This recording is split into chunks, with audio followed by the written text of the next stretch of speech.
My name is Steffanie England. I am a mom of 5 and I am a dancer. That is what I went to college for.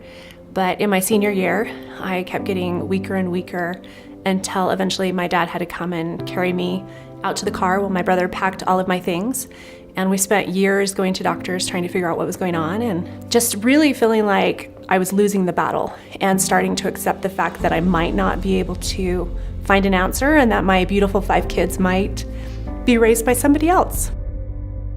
Even though the doctors knew I was going in and out of consciousness, I was incredibly weak, I was having difficulty speaking English, it took several days for me to see my doctor. And then once I saw my doctor, he referred me to an infectious disease specialist and to the surgeon. And it was going to be a week out before I could see the surgeon just to have an appointment with him. And then it was going to be a couple of weeks after that where I would be operated on.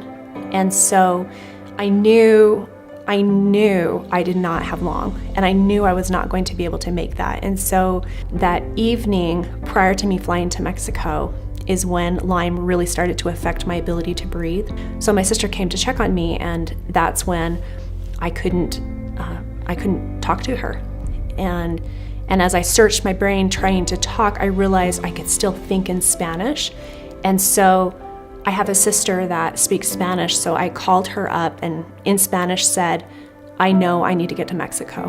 And then literally with just the clothes I had on my back and my identification, I went to Mexico. And fortunately, they were able to stabilize me enough to be able to have the operation. And then once I had the operation, they were able to continue to give me what the doctor felt like I needed and get me strong enough to where I was able to have enough strength to be able to make it back to the United States. And that in of itself is an amazing journey of being surrounded by earth angels who just treated me like family. And the neat thing when I was there the first day, and I had been in my room,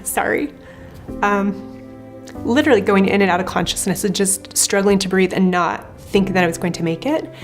One of the cute little cleaning ladies, after they discovered I was there, and everybody was panicking and bringing me food and helping me to eat and putting an IV in me, she just wrapped me in her arms and said, mi hija, she'd call me my, her daughter.